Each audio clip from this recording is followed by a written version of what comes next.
Hey ho, it's off to work I go. What's up, everybody?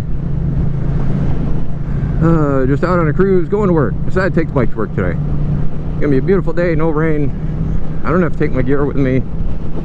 It's a Saturday. Hopefully I won't need any of my gear. I got my backpack with minimal gear. The important stuff like my coffee cup. I got the new baffle in. I did the baffle modification. I drilled 2 holes in each pipe so it's not super quiet.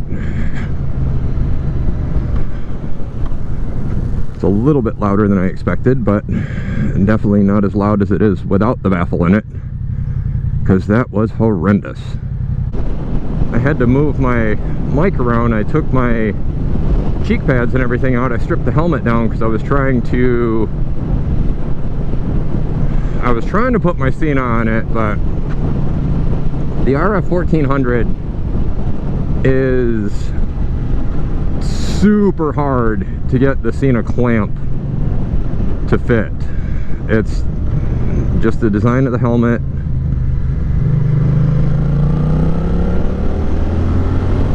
The way it fits, everything is so tight on the sides for the for where the actual foam is inside the helmet. It's super tight to try to get anything in there. So I kind of gave up on it for now. I didn't feel like fighting with it anymore. I know that Cena is coming out with a unit specifically designed for the 1400 because it's so tricky and such an issue to try to mount anything to it without just using sticky pads. So they're coming on, I think it's like the SRL EXT or something. It's got the external battery that mounts to the right side of the helmet on the outside, and then the unit might mount to the left side of the helmet like most Cenas do, or Cardos, or pretty much any communicator. And then underneath, I haven't seen it firsthand. I've seen the drawings and the graph and stuff of the way it works, but it's designed to fit the Cena, or fit the Shoei RF 1400. So I think I'm gonna wait for that one. It's like 329 bucks, so yeah, it is a little pricey, but I haven't bought a communicator in, I think the last one I bought was like 2016, so I haven't been watching that market. I don't know what prices have done. However, I would like to have a second one too, just because my son likes to ride with me.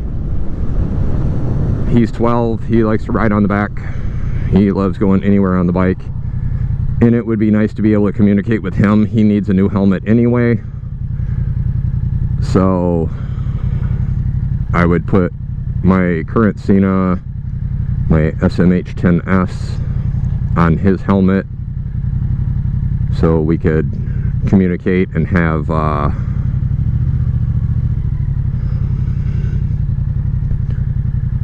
the ability to... Sorry, I was watching that car in my mirror. There's a truck right behind me and a car trying to make a turn, and there's only one lane, so I'm trying to figure out what he's trying to do. But yeah, it would be nice to have the communicator so we're not trying to tap and yell when we're trying to communicate. So I figured I would put the old one on there if I get the one that fits us specifically. And I mean, for what I use it for, because I hardly ever ride with anybody, and honestly I hardly ever stream music while I'm riding. I just use it for like phone calls and navigation. So for my application for that, it's kind of a lot of money to spend on it, because it's, I don't know, I may wind up using it more. Sometimes I do like music when I ride, but it's very, very rare that I do anything with it. So I don't know, maybe I'll start using it more and then it'll be worth the money. But it's kind of a lot of money to spend for that application, but at the same time, when I do need it, I want it there, and it's a bitch to set up the current one that I have on this helmet, so I'll probably just end up doing it at some point. Probably not right away. I don't even know. I don't even think it's launched yet. There's a bunch of places you can order it, but it's out of stock, and Cinna's website shows that it's coming soon. And I think that was July of this year that they said that it was coming soon. So probably in the next couple months you'll see it hit the market. Maybe I'll get myself a nice Christmas present. Yeah, the exhaust isn't too bad with the 2 holes in each pipe for the back piping for the baffle. I was concerned that it was going to be too loud when I first started it, but I think I was just used to hearing it with a regular baffle in or no baffle in. But I think that'll be fine. But it was a beautiful day, and I had to ride to work, and it's a short ride. So my vlog will not be very long. Maybe I'll pick up where I left off on the way home, and if not, we'll see you guys in the next one. And if we do, hey, I'll talk to you in about 10 hours. Holy fucking shit. So as if you can't tell by the fact that the sun is in a different place from, God, I don't even know what time it was. It's like 11 hours ago when I was on my way to work. I am out of work and on my way home. Don't really have anything special to talk about. Had to move my mic around again, and damn, these cheek pads are tight. I'm glad when this helmet breaks in. I love the fit and feel and everything, but damn, the fit between the bell and the showy is going to take some getting used to, because the bell was definitely not as tight in the cheek area.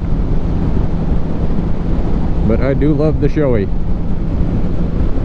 The airflow, the feel, the comfort, the lightness. If you're debating on a helmet, Shoei RF 1400. Do not be afraid to spend the money. And people think that with helmets, the more expensive helmet, the safer it is. And as long as it meets the ratings, that guy's turning too, I can get over.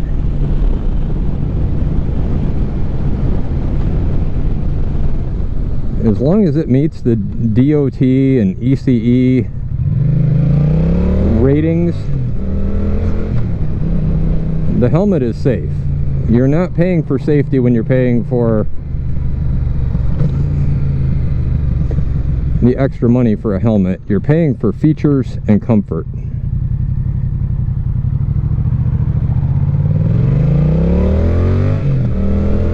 And better materials and lighter weight. You can buy a $150 helmet, and if it's ECE rated, it's going to be just as safe as, like for instance, this helmet's $600, you know, or a $1,000 helmet, or a $2,000 helmet, or whatever you decide to spend on a helmet. As long as those ratings are the same, it's going to be just as safe.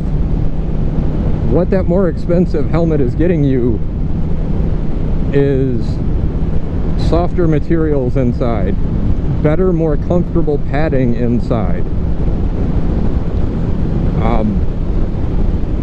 you know, more quality just all around, lighter weight. Because man, if you've ever ridden with a heavy helmet and then put on a light helmet, the difference is amazing for like just tiring you out and muscle aches. And I had my Bell. It was a great helmet. It was decently light. I mean, it was like a, I think, $280 helmet. It was a Bell Qualifier DLX, specifically the clutch, but that was the pattern of it. But the Qualifier DLX is a great starter helmet. I absolutely love the Transitions visor on it. That spoiled me. I can never be without one of those. I had to put one of those on this helmet. I mean, they're anywhere between 200 and 280 bucks when you buy them, but they are absolutely worth it. I don't have to deal with a flip down sun visor. I don't have to carry a second shield with me if I leave in the day to have a smoked one, and then riding home at night switch out to a clear one and worry about where to carry it. It gets dark, the visor lightens up. It gets, you know, the sun's bright, the visor tints. I love it. My only complaint with this helmet, and it's honestly not a complaint at all, nobody had the pattern that I wanted in stock. So I wound up just going with the straight basalt gray, and I'm going to do the graphics on it.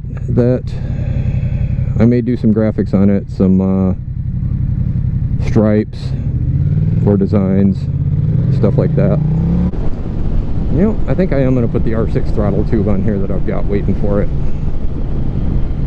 But yeah, I've got some graphics that were actually delivered today, and the same company is sending me some in a different color. They should be here Monday. And then I have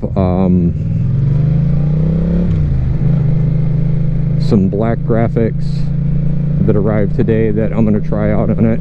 Just play around with it. And I've got vinyl, and like I said, my buddy Malik, shout out to Malik at work for his vinyl wrapping skills. We may be doing something with it. So I am going to roll along and call it a day. Enjoy the rest of this ride, get home, see the wife, see the kids, and you guys have a great one. We'll see you next time.